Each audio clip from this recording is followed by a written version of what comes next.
Bonsoir à tous, bienvenue sur Monaco Info pour votre édition du week-end. Au sommaire de votre JT ce soir. En basket, l'AS Monaco résiste au Panathinaikos en Euroleague. Les Monégasques l'ont emporté dans la douleur 83-80. Résumé à suivre dans quelques instants. C'est un chantier qui n'est pas passé inaperçu. Les locaux temporaires de la Sûreté publique situés en face du stade Louis II vont accueillir leurs nouveaux occupants. Nous ferons le point sur ce déménagement. Monaco fête la science. Pour cette première édition, le Centre scientifique et le Musée d'anthropologie préhistorique se sont unis pour partager leur savoir au grand public. Dans ce journal également, nous reviendrons avec Laurent Pionce sur le lancement des événements Sportel. Et puis nous reviendrons sur le succès des marchés de Monaco, un lieu de vie convivial qui se redynamise. Marjorie Crovetto de la mairie viendra nous en parler. Pour ce second match de la semaine en Euroleague, la Roca Team affrontait hier le Panathinaikos dans son stade olympique. Les hommes de Sacha Obradovic voulaient apprendre de leurs erreurs commises face à Tel Aviv. Et une fois encore, cela n'a pas été un long match tranquille. Résumé de la rencontre, Yannick Debever et Alexandra Marangoni. Les retrouvailles entre Paris Lee et la Roca Team ne pouvaient être autrement qu'à l'image de l'ancien meneur du Rocher. Un match acharné, deux équipes qui ne lâchent rien et puis des éclats de talent. Face au Panathinaikos, les Monégasques débutent très bien et ce dès le coup d'envoi. Petit à petit, Monaco domine physiquement le Pana et lui inflige un 16-4 dans les 3 dernières minutes du premier quart-temps pour compter déjà 16 points d'avance. Mais le scénario du match face à Tel Aviv va se répéter. La Roca Team perd le fil, laissant les Verts prendre confiance. Paris Lee se rappelle au bon souvenir de son ancienne équipe avec ses paniers signatures. Monaco tient mais voit son avance fondre. À la mi-temps, le Panathinaikos est revenu à -6. Au retour des vestiaires, un homme va marquer le match de son empreinte, Derrick Williams. L'ailier fort du Pana est inarrêtable sur les 5 premières minutes du troisième quart avec 15 points et des paniers venus d'un autre monde. C'est lui tout seul, comme un grand, qui ramène son équipe à égalité. Mais quand on parle de talent, Mike James n'est jamais bien loin et en 2 actions, le meneur monégasque permet à la Roca Team de reprendre 6 points d'avance. Dans le drive, la percussion, il marque avec la faute. Les Blancs sont sur un fil mais parviennent à reprendre un petit avantage dans le début du dernier quart-temps grâce à Eli Okobo. C'est ensuite James qui prend le relais avec 11 de ses 27 points inscrits dans ses 7 dernières minutes. La fin de match est irrespirable, poussée par tout un stade, les Verts ne lâchent rien. Et malgré des tirs incroyables dans les dernières secondes, le Pana n'arrive pas à revenir à hauteur. C'est Mike James qui s'occupe de sceller la victoire sur un dernier lancer franc. Victoire finale 83-80 pour la Roca Team. We almost smoked this lead. It was the same thing, but we just had to. We came together better this game, so that would be the difference. You know, they had a wonderful crowd as usual. We just had to stick together during the rough times. We know the crowd is going to give them an extra boost. So, you know, we just had to weather the storm and keep our heads. Mike, Tay, Alpha, you know, it's like a little brotherhood, you know. They great team, man. You know, Monaco, there's much respect to Monaco. They came out to play good in front of a hostile crowd. And, you know, even though I'm a Pan, I'm going to be rooting for them, though, you know. Cette nouvelle victoire obtenue à l'extérieur est précieuse pour la Roca Team qui affiche désormais un bilan de 3 victoires pour une défaite en Euroleague.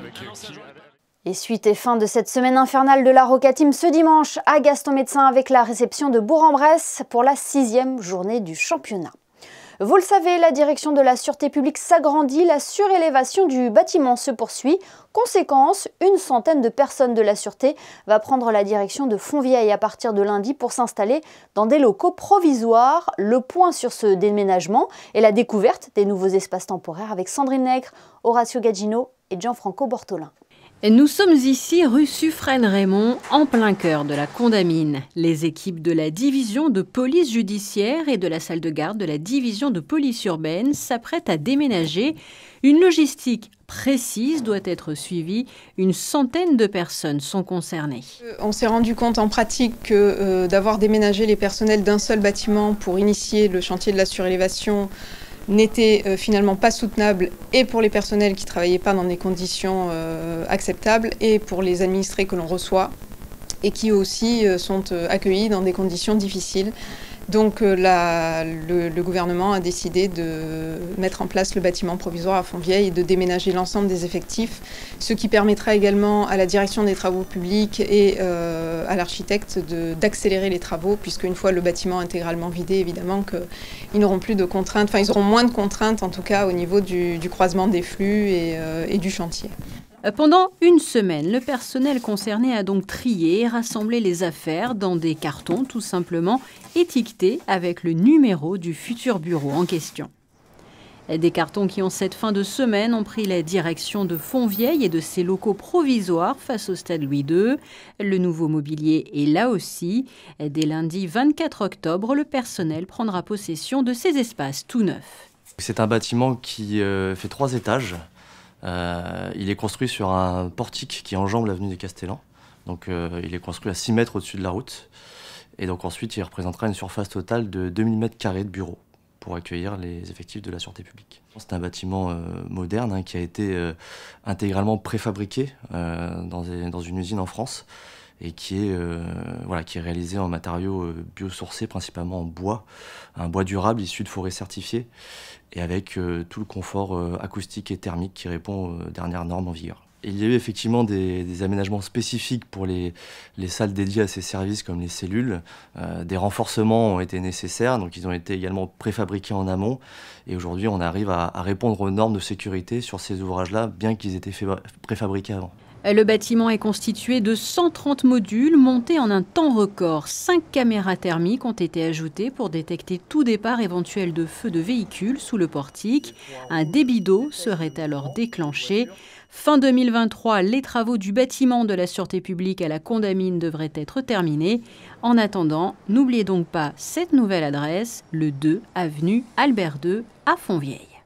D'un chantier à l'autre, en raison de l'avancement des travaux de l'opération Palais Honoria, la circulation va être modifiée en journée boulevard de Belgique.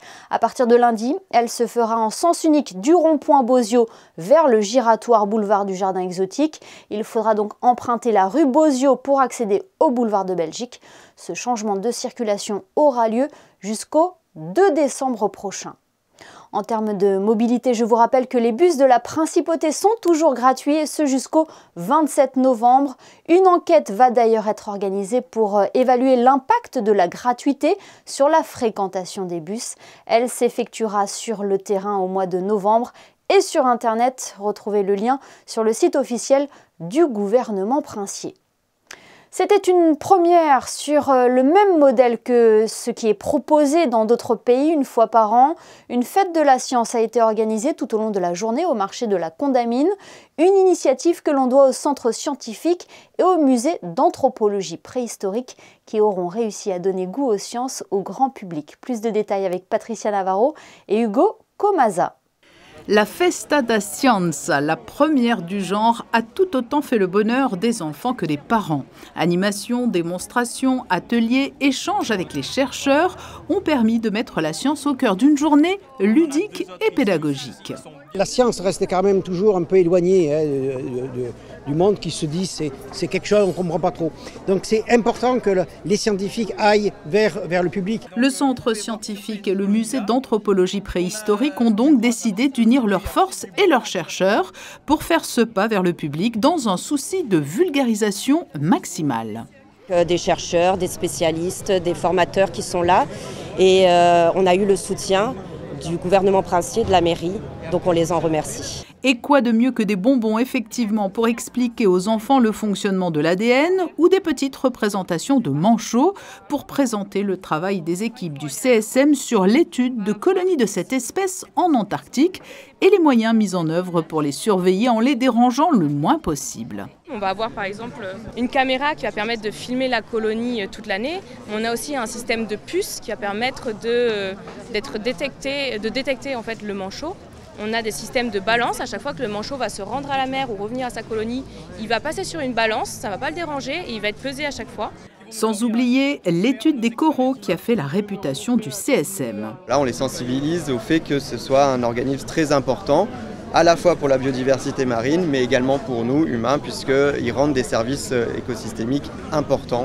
Un peu plus loin, un atelier attire tous les regards. C'est cette fois l'un des représentants du musée d'anthropologie préhistorique qui captive petits et grands avec ses techniques ultra rapides d'allumage du feu. Là, on montre deux techniques, la technique de la friction, comme ils sont en train de faire. Donc en frottant juste deux bois, un bois sur un autre, et donc on peut avoir de la braise. Après, pour la technique de la percussion, on a ces deux pierres, donc le silex et la marcassite. Donc en percutant le silex sur la marcassite, il va arracher des morceaux de fer qui partent en étincelles. Et donc ces étincelles, on peut les récupérer sur une matière très douce, donc c'est l'amadou, en fait c'est une matière, c'est le champignon, c'est l'amadouvier qui pousse sur les arbres morts. À l'intérieur, une matière cotonneuse qui prend feu très rapidement.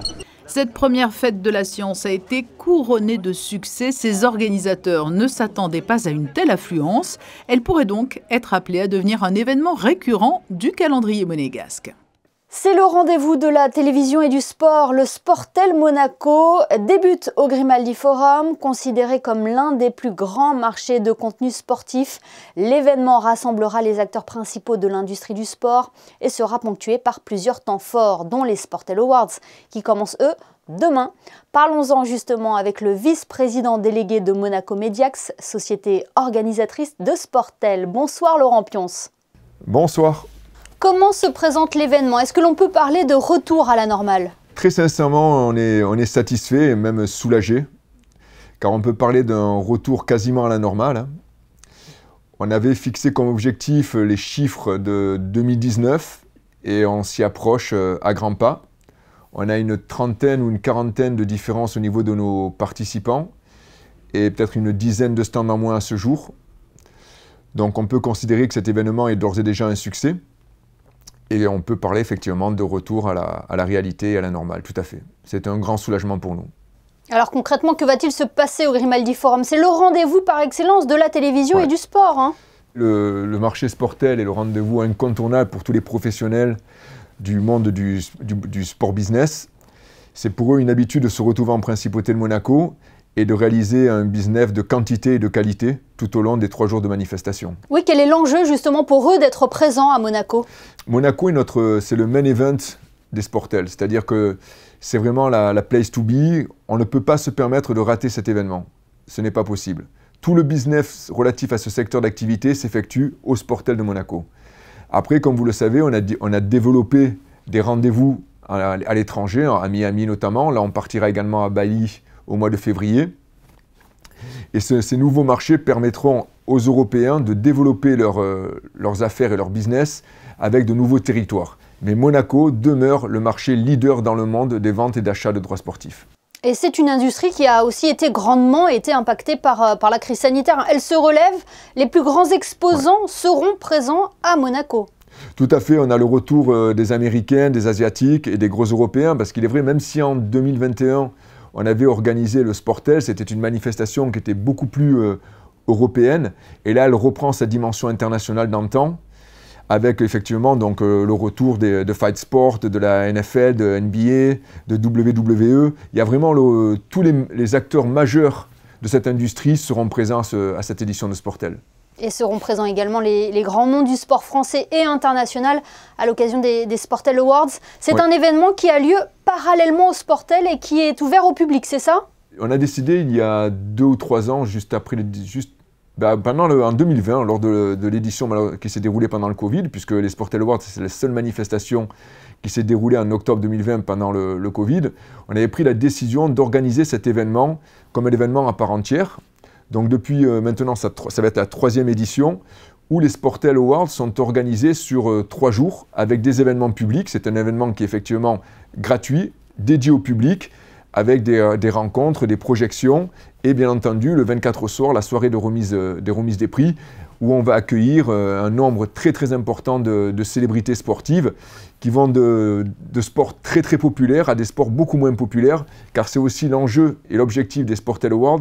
Ce n'est pas simplement de mettre en lumière des sportifs ou des sports, on va parler de sport plutôt en général, comme le foot, le basket ou le rugby, mais on souhaite également mettre à l'honneur des sports beaucoup moins connus, mais qui cependant ont une communauté, ont une fanbase derrière eux, qui va permettre également donc à à notre manifestation de promouvoir ce sport et de promouvoir ces sportifs qui, je le rappelle quand même, s'entraînent et font les mêmes sacrifices que des sportifs beaucoup plus populaires qui sont connus au niveau international.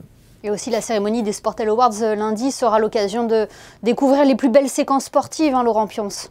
Oui, c'est vrai que c'est une cérémonie qui est remplie d'émotions, qui va permettre à son public, donc cérémonie, je rappelle, bien entendu gratuite, on peut télécharger ces e-tickets sur le site de Sportel Awards, qui va, j'en suis convaincu d'avance, hein, vraiment apporter une émotion toujours de plus en plus importante. Les images sont fantastiques et seules les images de sport peuvent procurer ce sentiment. Oui, de bien belles émotions. Merci Laurent Pionce d'avoir été avec nous sur Monaco Info pour le lancement de Sportel et Sportel Awards. C'est toujours mon plaisir, merci à vous. Coup de projecteur à présent sur cette action que vient de mener les femmes leaders mondiales Monaco Yacht Club. L'association proposait une formation au massage cardiaque animée par la chirurgienne Cecilia Marcacci. L'objectif de cette journée était double car elle aura permis de sensibiliser les femmes au risque de maladies cardiovasculaires, maladies qui sont la première cause de mortalité chez la femme. Et comme vous pouvez le voir sur ces images, le ministre d'État Pierre Dartout est venu saluer les 60 femmes formées aujourd'hui. Toujours dans le domaine de la solidarité, la Fondation Flavien, qui lutte contre les cancers pédiatriques, s'est rendue hier au Centre scientifique de Monaco. Son président, Denis Macario, et la marraine de l'association Flavie Barla, Miss Côte d'Azur 2022, sont allés à la rencontre des chercheurs de l'Institut de recherche sur le cancer et le vieillissement. L'opportunité aussi pour Flavie Barla de découvrir l'avancée des recherches concernant les cancers pédiatriques, elle qui est en 3e année de médecine. Solidarité, toujours avec ce bel après-midi qu'ont pu passer 16 enfants hospitalisés ou dans le besoin. Ils ont vécu un moment magique dans le Var aux côtés d'Alison Viano, triple championne de France féminine de rallye. Un moment rendu possible grâce à l'association Les Voiles Blanches en relation avec les enfants de Francky. C'est un lieu convivial et où il fait bon vivre, le marché est un lieu de rendez-vous incontournable. En principauté, celui de la Condamine ou de Monte-Carlo ont leurs habitués. Et pour ne pas qu'ils ne perdent de leur splendeur, la mairie de Monaco multiplie les opérations pour redonner un peu vie au marché. Bonsoir Marjorie Crovetto. Bonsoir Émilie.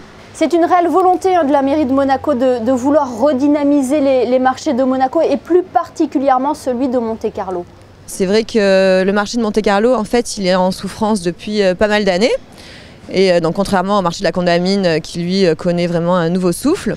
Et c'est pour ça que depuis quelques années, en fait, on a tourné nos efforts aussi beaucoup sur le marché de Monte-Carlo. Un petit peu pour le faire découvrir et redécouvrir aux résidents et aux personnes de Monaco. Alors, qu'est-ce qui est fait justement pour lui donner un nouveau souffle comme le marché de la Condamine ? Alors déjà, on a travaillé l'année dernière un petit peu sur l'image de ce marché, sur son identité.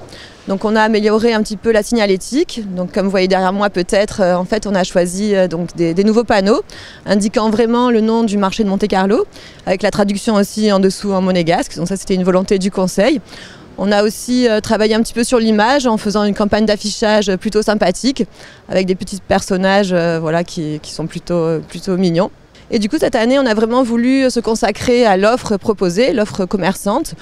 Donc, tous les lundis, jeudis et vendredis, on fait appel à des nouveaux commerçants qui viennent s'installer, donc avec les commerçants qui sont là à l'année.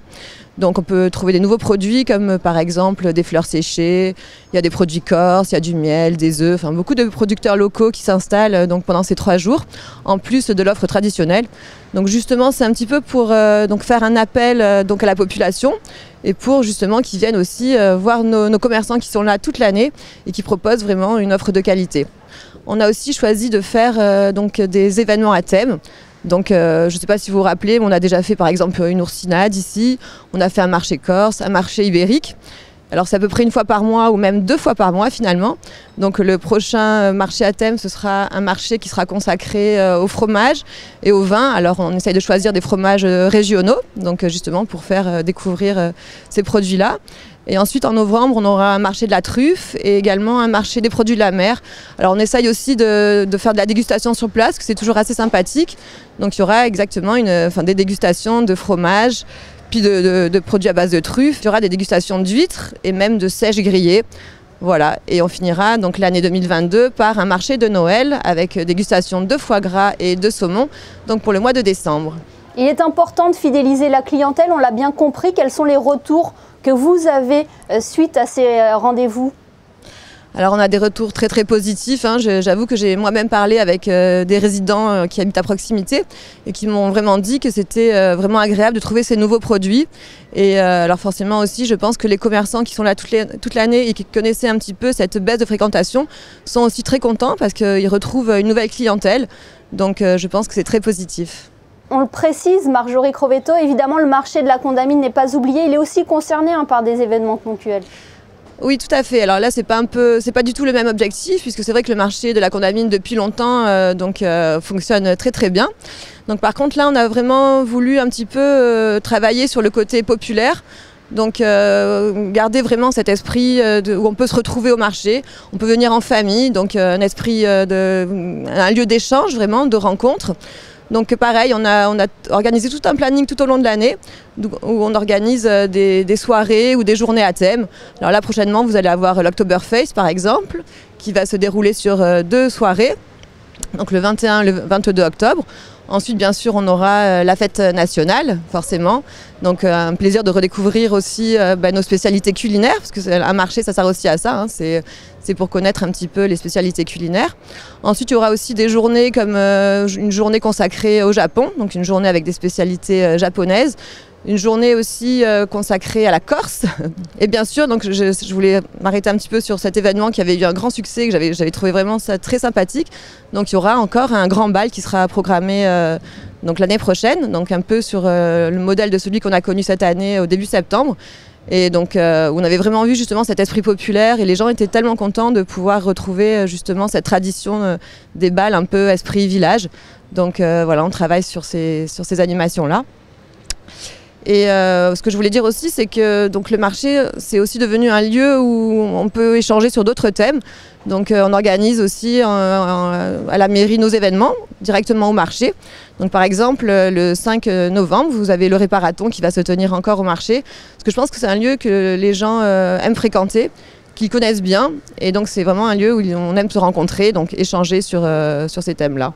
Oui, le marché, c'est vraiment un rendez-vous incontournable, c'est un lieu très convivial. Et puis, que ce soit le marché de la Condamine ou le marché de Monte-Carlo, ce sont 2 lieux qui ont une grande histoire. Hein. Exactement, c'est vraiment partie de l'âme de notre pays.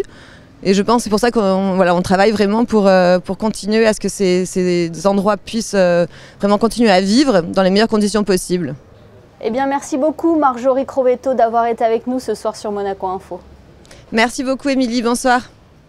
La mairie qui fourmille d'idées pour redynamiser ses marchés, elle propose également plusieurs animations en ses vacances scolaires. Un stage de dessin est par exemple organisé au pavillon Bozio en partenariat avec l'école supérieure d'art plastique.